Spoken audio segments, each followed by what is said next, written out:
Compared to other types of fabric, fleece hasn't been around for long, but it's quickly become a popular fabric due to its cozy, soft texture and lots of choices. This video will go over some tips for sewing with fleece.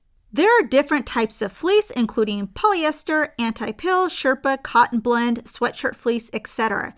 It can be used for craft projects, garments, and for making blankets. It washes well and holds up, especially if you buy good quality fabric. While it's fairly easy to work with, it can be tricky due to its fuzzy texture, making things like pins and marks hard to see, its thickness, making it sometimes bulky, and its stretch, which can lead to wavy edges. Did you know fleece is a knit? It's true. It has a slight stretch. It's also sometimes difficult to tell the right and wrong side.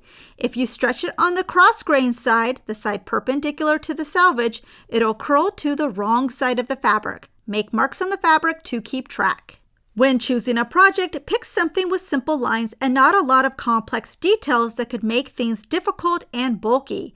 It also doesn't press well, so pick projects that are meant to look soft. When laying out pattern pieces, choose the with nap option or mark the top and bottom of the pattern pieces, making sure they're all lying in the same direction on the fabric.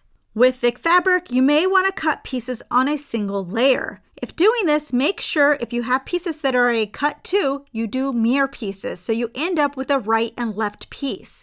You can do this by cutting one with the pattern right side up and one with the pattern wrong side up. Fabric chalk doesn't mark well on fleece. Use a fabric marker or use fabric tack so it stands out better against the texture. When pinning pieces together, use long straight pins or clips. It'll be less likely they'll get lost in the fabric's texture. You can sew with all-purpose thread and choose a ballpoint or stretch needle size 90-14. If you're sewing a seam that doesn't need to stretch, select a longer stitch length like a 3.5 or 4 for your straight stitch. If you need a stretchy seam, choose a narrow zigzag or overcast stitch. You might also want to lower the thread tension and lower the presser foot tension if you have this option. Test on fabric scraps. Lowering the presser foot tension should help with feeding the thicker fabric through the machine, but you can also use a walking foot. This will help ensure the fabric layers are feeding through evenly. For getting over the thicker areas, like seams, use a hump jumper. Put the needle down, lift the presser foot, and put the hump jumper under the foot behind the needle to even the foot out, and then sew.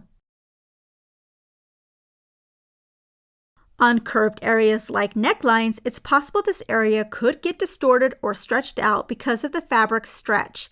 Stay stitch these areas to keep them in shape.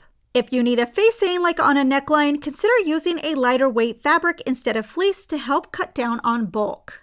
The nice thing about this fabric is that it doesn't fray and doesn't need to be finished. You can choose to finish raw edges with either a zigzag or overcast stitch, or you can use fold over elastic for bound edges. This fabric doesn't press well and you don't want to use a hot iron on it, especially for fleece that's polyester. For pressing seams, use a low heat, one appropriate for your fabric type, or finger press. If you want your seams to lie flatter, you can sew them down either open or to one side. Just realize these stitches are going to be a design feature seen on the right side.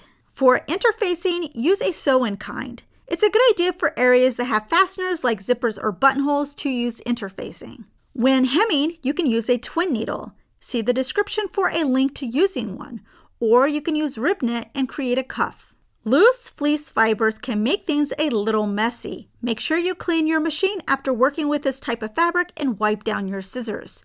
To see tutorials on doing both of these, check out the description. We'll also include links in the description for some fun projects you can find on our channel. Fleece is a fun, versatile fabric, and I highly recommend trying it out for some soft, cozy projects. Our book, Professor Pincushion's Beginner Guide to Sewing, Garment Making for Nervous Newbies, is now available to order. Go to professorpincushion.com/books or click on the link in the description to see a list of vendors where you can purchase it.